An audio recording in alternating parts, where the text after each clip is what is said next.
참 좋으신 주님의 은총과 평화가 저와 여러분들의 삶 가운데 영원토록 함께 계시기를 주 이름으로 간절히 축원드립니다. 세상에서 우리가 갖지 못한 것들이 있더라도 여러분 기뻐하십시오. 하나님의 나라가 우리 가운데 있습니다. 우리가 주님 백성으로 부르심 받은 것이 복임을 깨닫는 은혜가 있으므로 세상 가운데서 눌림, 억눌림 가운데서 자유롭고 가졌다고 으스름되는 그런 사람들 앞에서 주눅들지 않고 하늘의 풍성함을 누리며 살아가실 수 있는 우리 모두가 되기를 간절히 축복합니다. 지난 추석 명절 기간 잘 보내셨습니까? 추석 명절 기간에 저는 갑작스러운 지인의 부모님 부고 소식 때문에 장례식장을 좀 찾았습니다. 온 가족들이 함께 모여서 행복한 시간을 보내고 있던, 모두가 다 행복했던 그 시간에 어떤 이들은 서로를 부둥켜 안고 슬픔을 이겨내야 하는 상황에 내몰려 있었습니다. 그런 상황을 들여다보니까 묘한 이질감을 가지지 않을 수가 없었습니다. 산 사람은 살아야 된다는 말이 있죠. 살아있는 자들에게는 이 말은 위로가 될 수 있습니다. 하지만 분주한 세상 속에서 잊혀지고 또 떠나가야 되는 어떤 이들의 자리는 여전히 안타깝습니다. 따지고 보면 인생이란 것은 홀로 걸어가야 되는 외로운 길일지도 모르겠습니다. 우리는 모두 다 지금 다 함께 있는 것 같고 서로가 함께하는 것 같고 모두 다 바쁜 것 같고 모두 다 즐거운 것 같고 번잡스럽고 분주한지 모르겠지만 결국 우리는 다 홀로 가고 있습니다. 오늘 일독서 본문 계속 본문으로 주어진 예레미야 11장 말씀에 가보면 그 말씀 안에도 서러운 한 사내의 이야기가 등장하고 있습니다. 그는 선지자로서 자기 백성을 살리기 위해서 하나님께서 보내셨던, 하나님이 말씀을 전하라고 부름받았던 사람이었습니다. 그런데 오늘 그는 하나님의 계시의 말씀을 통해서 자기 자신이 지금 사람들에 의해 살해 위협에 내몰려 있다는 사실을 알게 됐습니다. 그는 그렇게 홀로 버려진 서러운 인생의 아픔을 하나님께 토로하고 있습니다. 하나님이 자기 백성을 살리시려고 기쁜 말씀, 복된 소식을 가지고 나갔던 그였는데 지금 사람들이 그를 환영하는 것이 아니라 죽음에 내몰고 있습니다. 그가 아픔에 처했던 상황을 극적으로 보여주는 말씀은 17절입니다. 저 나무를 열매가 달린 그대로 찍어버리자, 사람 사는 세상에서 없애버리자, 그의 이름을 다시는 기억하지 못하게 하자. 여러분, 우리는 다 이름을 가지고 있죠. 이름이라는 것은 단순한 호칭 이상의 의미를 가집니다. 누군가에게 붙여진 이름 안에는, 우리가 누군가의 이름을 부른다는 것은 그 사람의 이름 안에 담겨있는 그의 인생과 삶의 이야기가 고스란히 담겨있는 겁니다. 그러니까 지금 어떤 이들이 하나님께로부터 보내심을 받은 이 선지자의 이름조차 기억하지 못하게 지워버리자 하는 이 말은 그의 존재 자체를 없애버리겠다라고 하는 말과 같습니다. 이름마저 지워버리자고 하는 이 사람들의 말에서 드러나고 있는 인간에 대한 맹목적인 증오와 미움은 끔찍할 만큼 섬찟합니다. 그런데 여러분, 우리가 살아가는 세상이 항상 이런 식으로 작동하고 있습니다. 세상은 각자의 이야기를 가진 이름 대신에 우리 모두가 다 똑같은 무엇이 되기를 강요하고 있습니다. 이런 길들여짐을 거부하고 자유와 평화, 인간다움, 그런 삶을 찾기 위해서 몸부림치는 이들에게 여러분, 세상은요, 사회의 질서와 평안을 위협한다라는 이유로 불온함이라는 이름을 더 씌운 채 그들의 이름을 몽땅 뺏어갑니다. 그래서 여러분, 세상에는요, 이름을 뺏긴 사람들이 참 많습니다. 우리는 모두 세상에 필요했던 부속품처럼 이름 대신에 번호나 숫자로 불리우다가 결국은 지나가고 떠나가야 되는 어떤 이들이 되고 맙니다. 과연 이런 세상에서 잘 사는 인생이란 뭘까요? 여러분, 그것이 가능하겠습니까? 일독서 선택본문으로 주어진 잠언서 31장 말씀은요, 유능한 아내를 향한 찬가가 울려 퍼지고 있습니다. 이런 정도의 여인을 얻는다라면, 아내로 얻는다라면 이거야말로 인생이 참 지혜롭고 복된 삶이 아니겠느냐고 가르치는 말씀입니다. 현숙한 여인에 대한 칭찬의 말씀이 나오고 있는데 28절에서 30절 말씀이 그 절정에 이르고 있어요. 이렇게 쓰여 있습니다. 덕을 끼치는 여자들은 많이 있으나 당신이 모든 여자 가운데 으뜸이요. 고운 것도 거짓되고 아름다운 것도 헛되지만 주님을 경외하는 여자는 칭찬을 받는다. 이런 말씀이에요. 잠언 기자가 소개하고 있는 이 여인은요, 근면하기도 했고요, 사람들에게 인정받을 만큼 능력도 있고 지혜롭습니다. 게다가 하나님도 경외한다고 합니다. 빠질 것 하나도 없는 정말 존경스러운 모습입니다. 저는 이 여인의 이 창가를 읽으면서 그런 한 사람을 떠올렸습니다. 마치 한 집안의 식구들의 모든 삶을 떠안고 감당해왔던 우리네 어머니들 모습. 하지만 여러분, 이런 식의 평가가 자칫 여성들에 대한 헌신과 섬김, 희생을 강요했던 과거의 그 고리타분했던 이야기들이나 혹은 오늘의 무책임한 가족 구성원들의 허물을 덮기 위한 영웅 이야기나 미담이 되지 않았으면 좋겠습니다. 여튼 잠언이 배타적인 유대 사회의 고대 시대에 기록됐던 이야기라고 하는 점을 고려해 본다면 여인에 대한 이런 평가는 대단히 이례적인 거죠. 과연 이런 대단한 여인이 실제로 존재했었을까? 그리고 이것보다 더 본질적인 의문은 이겁니다. 당시의 사회가 오늘 잠언 기자가 이렇게 외쳤던 것처럼 어머니나 아내로서 인생을 헌신했던 여인들을 이렇게 평가해 주는 사회였을까? 이런 생각을 좀 해봅니다. 상대적으로 이전의 어떤 세대보다도 오늘 우리가 살아가는 세상은 남과 여의 차별의 벽이 많이 무너졌습니다. 그러나 그런 오늘의 사회에서도 여전히 여성들의 사회적 지위는 불안정합니다. 우리의 사회가 남과 여를 구분짓기 이전에 먼저 그저 한 사람의 인생과 삶이 이전처럼 진지하게 받아들여지고 인정받는 그런 세상일까요, 여러분? 어떻습니까? 우리가 살아가는 세상은 남과 여 문제 논하기 이전에 인간다움이 존중받는 그런 사회일까요?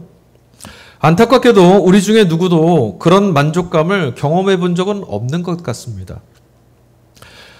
헬조선이라고 불린 만큼 억울함과 박탈감에 내몰려 있는 젊은 세대들만의 이야기는 아닙니다.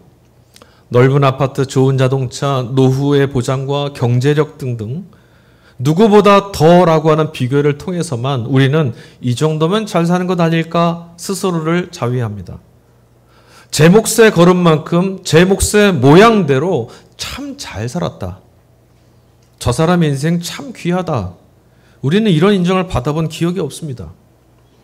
그저 우리의 삶은 누군가의 삶과 비교의 대상으로 늘 전락되어 있었고 그 어떤 것보다 못한 인생이 되고 말았었습니다. 다시 한번 여쭙겠습니다.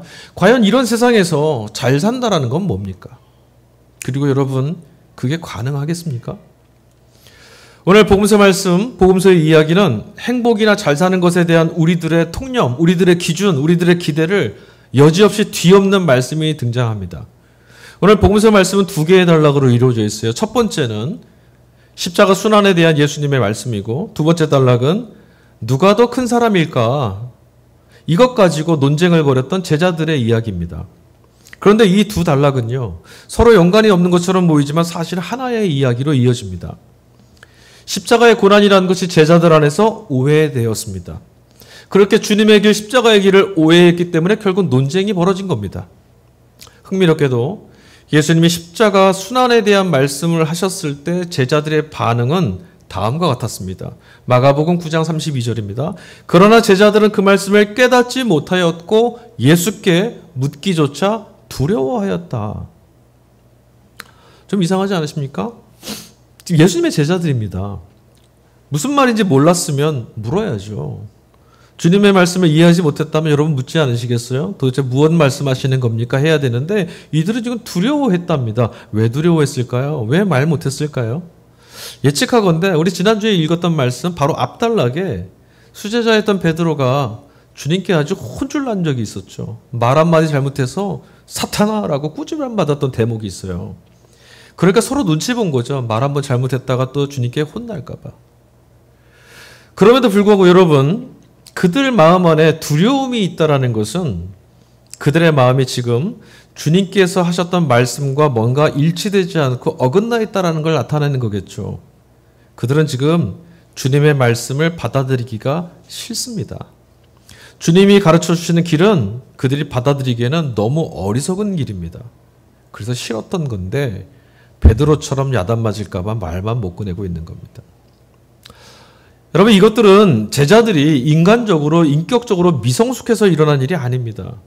그리고 그들이 제자로서의 품성을 갖지 못하고 부족했기 때문도 아닙니다. 이들이 이렇게 주님의 말씀을 따라가지 못하고 그 말씀을 기쁨으로 받지 못했던 이유는 아직까지 주님이 걷고 계시는 이 십자가를 제대로 이해하지 못하고 있었기 때문입니다. 그래서 이들이 이해할 수 있도록 예수님께서 그 뒤에 덧붙이신 말씀이 뭐였냐면 어린아이 하나를 데려다 놓고 하신 말씀이었습니다. 9장 37절입니다. 누구든지 내 이름으로 이런 어린이들 가운데 하나를 영접하면 그는 나를 영접하는 것이요 누구든지 나를 영접하는 사람은 나를 영접하는 것보다 나를 보내신 분을 영접하는 것이다. 그러니까 어린아이를 영접하면 결국 누구를 영접하는 거예요? 하나님을 영접하는 거예요. 어린아이 하나를 영접하는 길이 예수님이 가시는 길이라고 했어요. 그러니까 이 길이 바로 십자가의 길인 겁니다. 여러분 이해하십니까? 어린아이 하나를 영접하는 게 우리가 짊어져야 될 십자가고 우리가 살아가야 될 예수님 따라 살아가는 십자가의 길입니다. 지난주 말씀에 예수님이 말씀하셨어요. 누구든지 나를 따르려거든 자기를 부인하고 제 십자가를 짊어지고 따라와라. 그러니까 지금 어떻게 해야 된다는 겁니까? 어린아이 하나를 영접하는 삶을 살아라 하는 말씀입니다. 이 말씀을 잘 이해하려면 먼저 주님께서 말씀하신 이 어린아이 같은 사람은 어떤 사람인지를 우리가 알아야 됩니다.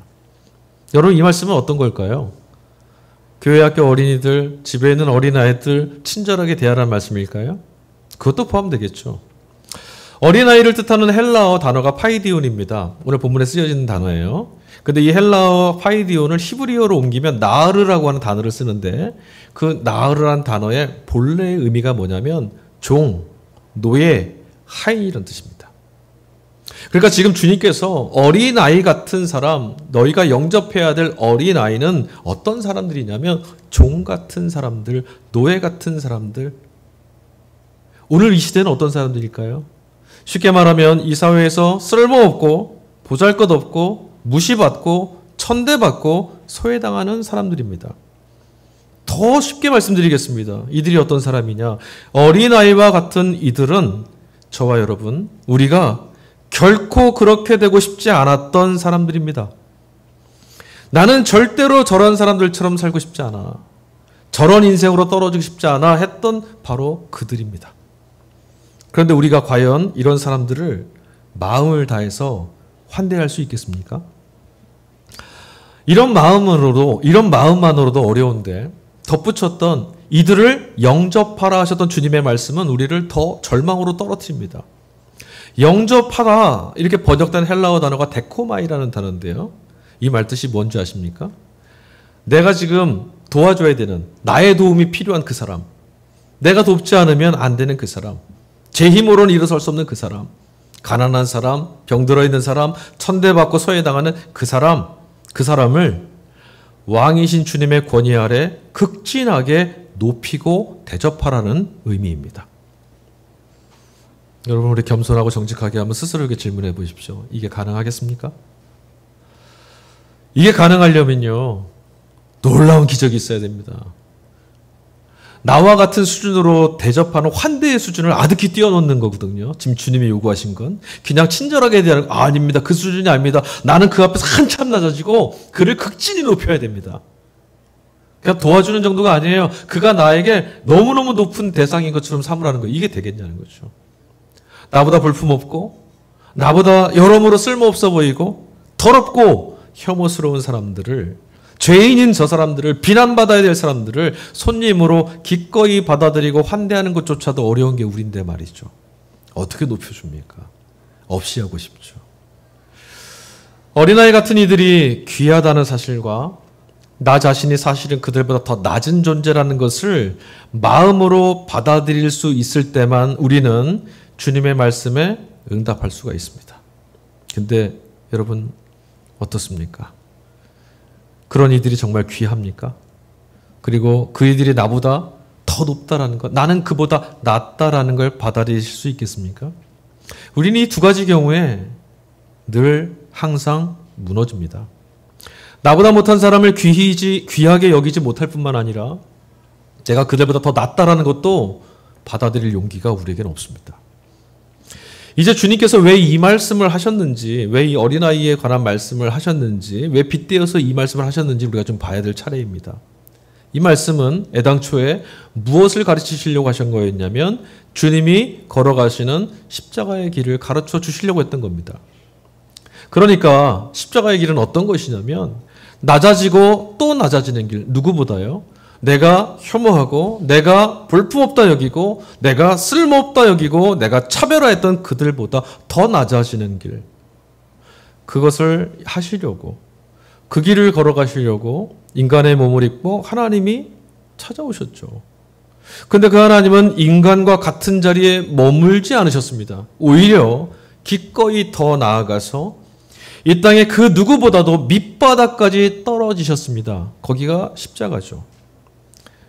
하나님이신 주님이 그곳까지 가장 밑바닥까지 내려가셔야만 하는 이유가 있습니다. 그래야 단 한 사람도 소외당하지 않고 누구라도 세상에서 높아질 수 있고 영접받는 귀한 존재가 될 수 있기 때문이죠.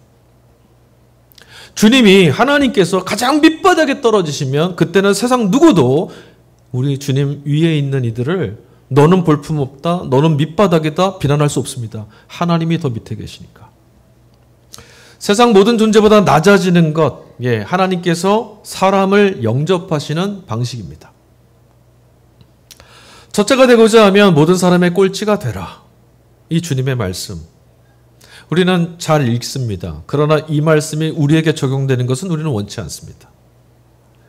주님의 말씀은 결국 자신을 낮추고 깨뜨리고 다른 사람들을 높여주는 이들이야말로 당신의 사람들이라는 걸 말하는 겁니다. 제 십자가를 짊어지는 사람들. 그렇게 살아가는 것이 바로 십자가라는 것을 주님께서 지금 가르쳐 주는 거죠.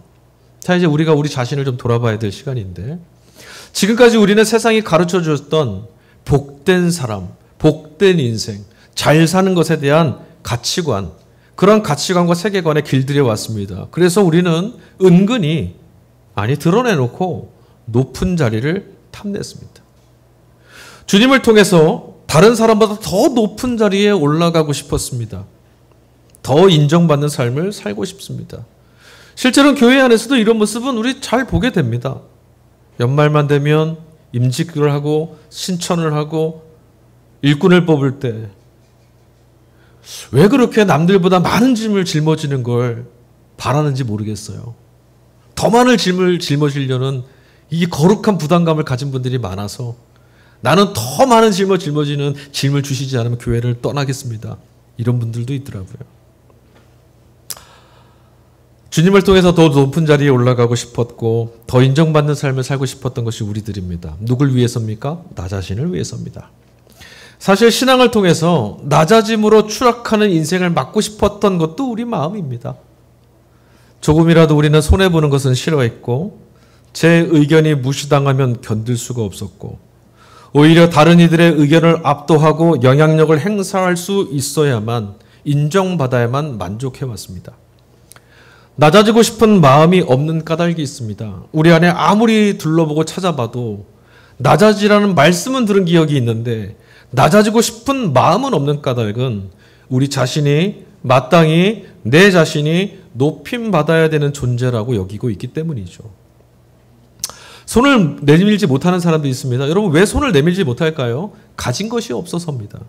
낮아지지 못하는 사람이 있습니다. 왜 낮아지지 못합니까? 높아지 본 적이 없거든요. 용서하지 못하고 사랑하지 못하는 분들이 많습니다. 왜 하지 못할까요? 아직 용서도 사랑도 받아본 적이 없기 때문입니다. 복 달라고, 복을 좀 달라고 구걸하는 것처럼 하늘을 향해서 손 내미는 이유는 뭡니까? 아직 복이 무엇인지, 정확히 무엇인지 경험해 본 적이 없기 때문이죠. 진정한 복이 무엇인지를 경험한 사람이 오늘 말씀 속에 등장하더라고요. 우리가 읽지는 않았지만 교동문에서 읽었군요. 시편 기자입니다. 오경, 토라가 하늘로부터 내려온 말씀입니다. 하나님이 주신 말씀이에요. 토라가 하나님께서 주신 하늘로부터 내려온 말씀이라면 시편 말씀은요, 우리가 살아낸 하나님 말씀은 이런 것입니다라고 하는 고백이에요. 시편은 1편부터 150편까지가. 그래서 시편 1편은 의미상 성경의, 구약 성경의 토라의 첫머리와 똑같은 의미를 갖습니다. 성경의 첫머리인 창세기는 인간을 어떻게 선언합니까? 여러분 창세기 첫 장을 딱 읽을 때 인간은 어떻게 선언되고 있습니까? 그 시대에 비록 성서 기자가 하나님은 세상은 인간은이라고 고백할 때 그 시대의 인간의 모습은요 탐욕과 폭력으로 깨어져 있고 일그러져 있었습니다. 그럼에도 불구하고 인간은 본래 하나님 보시기에 좋았던 존재였다고 선언하죠. 시편 1편도 똑같은 선언을 합니다. 인간은 본래 복된 존재다. 여러분, 저와 여러분들은 복된 존재입니다. 하나님이 그렇게 지으셨습니다. 복을 찾아서 헤매고 다닐 존재가 아니라 네가 바로 복이다. 그게 바로 시편 1편이 우리에게 선언하는 인간의 존재의 정의입니다. 그러므로 여러분 시편 말씀을 우리가 읽는 까닭은 무엇이냐면 복받기 위한 비결을 찾기 위한 것이 아닙니다. 우리가 본래 복 있는 존재, 복이란 존재였다는 것을 확인받고자 하는 거죠. 다시 말씀드립니다. 시편 말씀은 방법에 관한 말이 아니라 존재에 대해서 말하고 있습니다. 여러분들은 어떤 존재이십니까? 시편 1편 6절입니다. 그렇다. 의인의 길은 주님께서 인정하시지만 악인의 길은 필경 망할 것이다. 제가 참 좋아하는 말씀입니다. 제 인생에 걸음이 비틀거릴 때마다 전 이 말씀을 꼭 붙듭니다. 여러분, 우리는 어떤 것이 의인의 길인지 어떤 것이 복받는 길인지 무척 궁금해합니다. 하지만 여러분, 말씀은 하나님께서 우리가 무엇을 해야만, 무엇을 이루어야만, 무엇을 가져야만 복된 존재라고 평가받는 그런 이들이 아니라 우리 자신이 의인이라고, 하나님께 용납받은 자들이라고, 그래서 너희가 가는 길이라면 무엇이든지 내가 용납해 주겠다고, 인정하겠다라고 가르쳐주고 있습니다. 그런데 여러분, 세상은 우리에게 뭐라고 말합니까? 네 길이 뭐냐고 윽박지릅니다. 왜 그렇게 사냐고 윽박지르죠. 하나님이 인정하시는데도 정작 우리 자신도 여전히 우리의 걸음이 부족하게 보이고 볼품없어 보이고 자꾸 주눅이 듭니다. 까닭이 뭘까요? 하나님도 인정하시는데. 예수님은 말씀을 통해서 제자들에게 어린아이들도 그런 이들도 인정받고 영접받는 세상에 대해서 가르쳐 주셨습니다. 여러분, 예수님이 이 땅에 가지고 오신 세상은, 그런 나라는 쓸모없다고, 별 볼 일 없다고 괄시받거나 내치지 않고 존중받는 세상, 낮은 자들을 위해서 스스로의 삶을 내어주고 자기를 낮추는 길을 선택한 이들이 인정받는 세상, 참 훌륭한 사람이라고, 참 복된 사람이라고 인정받는 그런 세상입니다. 참으로 놀랍고 아름다운 세상이죠. 하나님의 형상으로 지음받은 인간이 존중받는 세상, 여러분, 과연 그런 세상이 가능하겠습니까? 우리가 그런 세상을 만들 수 있을까요? 시대가 발전하고 세상이 발전하고 인권이 신장되면 이런 세상 만들어질 수 있겠습니까? 그런 세상이 없다고 체념하는 대신에 우리라도, 저와 여러분들이라도 그런 기준으로 살아갈 수는 없을까요? 안타깝게도 여러분, 우리가 아무리 최선을 다해도 그런 세상을 만들 수는 없습니다. 철학, 과학, 교육, 정치, 종교에 이르기까지 여러 분야에서 그런 세상을 만들기 위해서 지금까지 달려왔지만 여전히 인간은 소외당하는 존재로 전락해버린 오늘이 바로 그 증거입니다. 이런 세상은 오직 하나님이 통치하신 나라에서만 실현될 수 있습니다. 그래서 하나님께 소망을 두고 살아가는 사람들을 그리스도인이라고 하는 겁니다. 예수님이 보여주신 이 세계가, 이 나라가 언젠가 올 나라가 아니라 예수님을 통해서 이미 이 땅에 우리가 발딛고 살아가는 이 땅에 시작된 나라라는 걸 믿고 살아가는 거죠. 예수님께서 바로 그 나라를 가지고 오셨습니다. 우리는 이 말씀을 꼭 믿어야 됩니다. 우리가 주님을 주와 그리스도 하나님의 아들로 믿는 까닭이 바로 여기 있는 겁니다.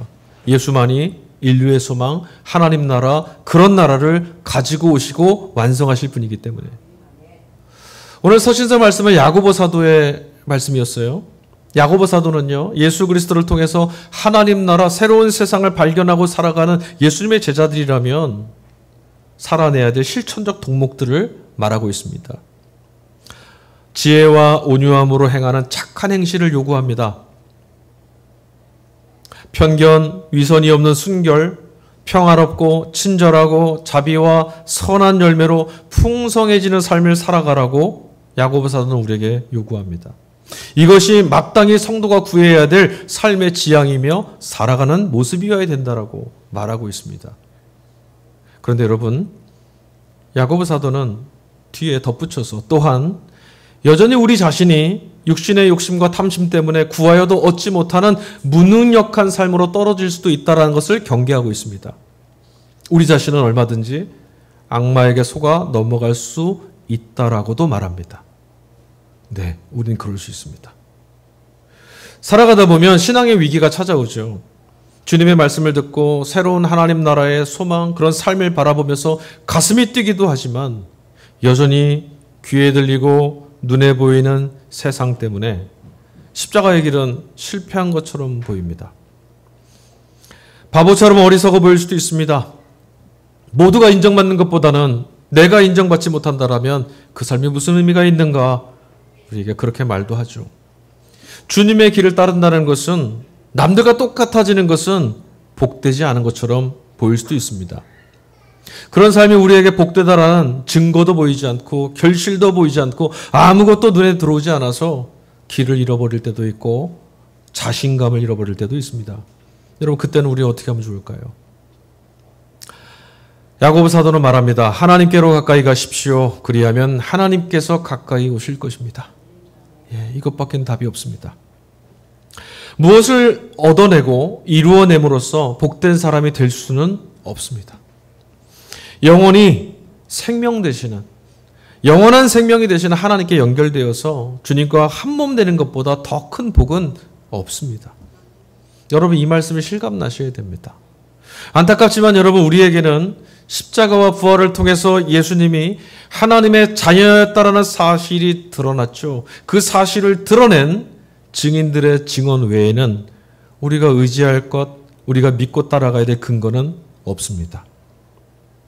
그러나 여러분, 이런 것들은 어리석어 보인다라고 말하는 세상에 대단해 보이는 것들, 높아진 자리들, 풍성해 보이는 것들, 그 모든 것들이 사라지고 생명보다 고귀한 것이 없다라는 것을 깨닫는 날이 곧 올 겁니다. 그날이 오면 비로소 우리는 모두 다 예수 그리스도께 인생을 걸고 살아가는 믿음의 날들이 참으로 복이었구나. 우리 모두가 하나님께로부터 복받은 자였구나, 이 사실을 우리는 확인받게 될 겁니다. 여러분, 그날을 기다리십니까? 우리는 복받은 자들입니다. 하나님께로 가까이 갈 수 있기 때문에. 우리는 또한 복받은 자들입니다. 하나님께서 찾아내시고 가까이 오시는 이들이기 때문에. 생명의 주가 우리와 함께하고 있다는 것보다 더 큰 복은 없습니다. 우리는 더 이상 죽음에 내몰리지 않습니다. 여러분, 우리가 하나님께로부터 복받은 자라는 성경의 말씀, 예수님께서 낮아지신 그 길이 생명을 살리는 길이었다라고 하는 말씀, 우리가 지금 처해 있는 더 낮아지는 자리가 하나님의 나라를 더 높이고 하나님의 사람들을 영접하고 또 우리를 또한 영접하시는 하나님 나라를 살아가는 길이라는 것을 말씀을 통해, 아니 예수님의 삶을 통해, 그의 삶을 증언했던 증인들의 믿음의 고백을 통해 확인받으시고 오늘도 그 길에 동참하는 복된 삶을 살아가시기를 주의 이름으로 간절히 축원합니다. 아멘. 이 시간에 찬양 한번 같이 부르겠습니다. 들어보신 기억이 없을 수도 있겠습니다. 여러분, 인생의 길이 홀로 건너가 안 된다고 했죠. 우리는 모두 다 그런 날들을 보게 될 텐데 믿음으로 살아가는 사람들은 압니다. 나는 홀로 가고 있지 않다. 우리에게는 동행하시는 분이 있죠. 죽음의 자리에 이를 때 그때라도 그곳에도 우리와 함께 하시는 분이 있고 하나님의 통치와 구원의 날이 올 때 그곳에서 우리를 영접하시는 분이 있죠. 우리 신앙의 능력은 여기 있습니다. 주님은 임마누엘, 나와 지금 함께 하신다. 우리 이 찬양 같이 고백하도록 하겠습니다.